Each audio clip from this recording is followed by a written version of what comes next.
ನಮಸ್ತೆ ಎಲ್ಲರಿಗೂ. ನಮ್ಮ ನಾರಾಯಣಿ ಕಿಚನ್ನಲ್ಲಿ ಈ ದಿನ ಹುಳ್ಳಿಕಾಳು ಪಲ್ಯ, ಹುಳ್ಳಿಕಾಳು ರಸಂ ಮಾಡಿ ತೋರಿಸ್ಬೇಕು ಅಂತ ಇದ್ದೀವಿ. ಈಗ ಹುಳ್ಳಿಕಾಳು ಪಲ್ಯನ ತೋರಿಸ್ತಾ ಇದ್ದೀನಿ.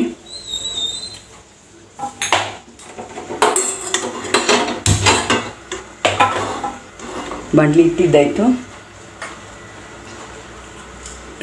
ಬಾಣಲಿ ಕಾದಿದೆ. ಇದಕ್ಕೆ ಸ್ವಲ್ಪ ಎಣ್ಣೆ, ಒಂದು 4 ರಿಂದ 5 ಟೀ ಸ್ಪೂನ್ ಎಣ್ಣೆ ಹಾಕ್ಕೊಳ್ಳಿ. ಸಾಸಿವೆ, ಉದ್ದಿನಬೇಳೆ, ಕಡಲೆಬೇಳೆ ಹಾಕ್ಕೊಳ್ತಾ ಇದ್ವಿ. ಎಣ್ಣೆ ಕಾದಿದೆ.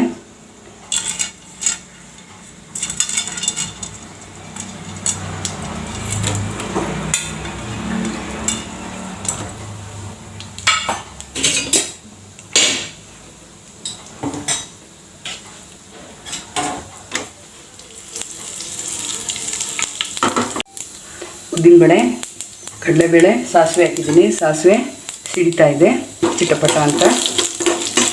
ಈಗ ಕರಿಬೇವು, ಮೆಣಸಿನ್ಕಾಯಿ, ಖಾರಕ್ಕೆ ಬೇಕಾದಷ್ಟು, ಈರುಳ್ಳಿ ಸಣ್ಣಗೆ ಇಟ್ಕೊಂಡಿರೋದು,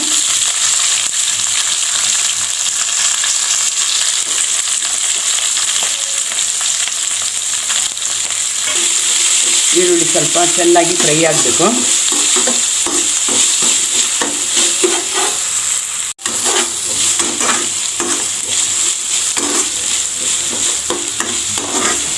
ಸ್ಟೇಜಲ್ಲಿ 5 ರಿಂದ 6 ಎಸಳು ಬೆಳ್ಳುಳ್ಳಿಯನ್ನು ಜಜ್ಜಿ ಹಾಕ್ಕೊಳ್ಳಿ.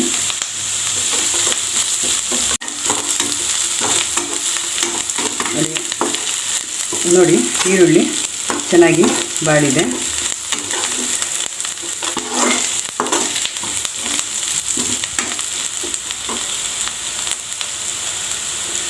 ಈಗ ನಾವು ಬೇಯಿಸಿಟ್ಕೊಂಡಿರೋಂಥ ಹುಳ್ಳಿಕಾಳನ್ನು ಹಾಕ್ತಾಯಿದ್ದೀನಿ.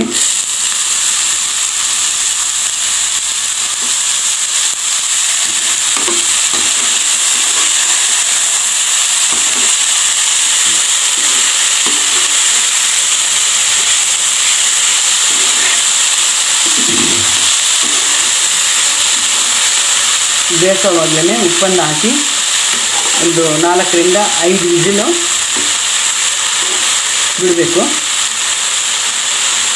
ಅದು ಕಾಳು ಚೆನ್ನಾಗಿ ಬೆಂದಿರುತ್ತೆ. ಹುಳ್ಳಿಕಾಳಿಗೆ ಬೇಯಿಸೋವಾಗಲೇ ಉಪ್ಪು ಹಾಕಿ ನಾವು ಬೇಯಿಸ್ಬಿಡ್ತೀವಿ. ಆದ್ದರಿಂದ ಉಪ್ಪನ್ನು ಈಗ ನೋಡಿ ಹಾಕ್ಕೊಳ್ಳಿ. ಕಡಿಮೆ ಇದ್ದರೆ ಉಪ್ಪನ್ನು ಸೇರಿಸಿ. ಈ ಸ್ಟೇಜಲ್ಲಿ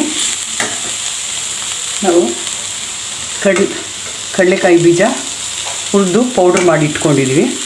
ತರಿತರಿಯಾಗಿರಬೇಕು ಈ ಥರ. ಅದನ್ನು ಹಾಕ್ತಾಯಿದ್ವಿ. ತೆಂಗಿನ ತುರಿ ಆದರೂ ಹಾಕ್ಬೋದು, ಮತ್ತು ಇದನ್ನು ಕಡಲೆಕಾಯಿ ಬೀಜದ್ದು ಪೌಡ್ರ್ ಆದರೂ ಹಾಕ್ಕೋಬೋದು. ಮೇಲೆ ಕೊತ್ತಂಬರಿ ಸೊಪ್ಪು,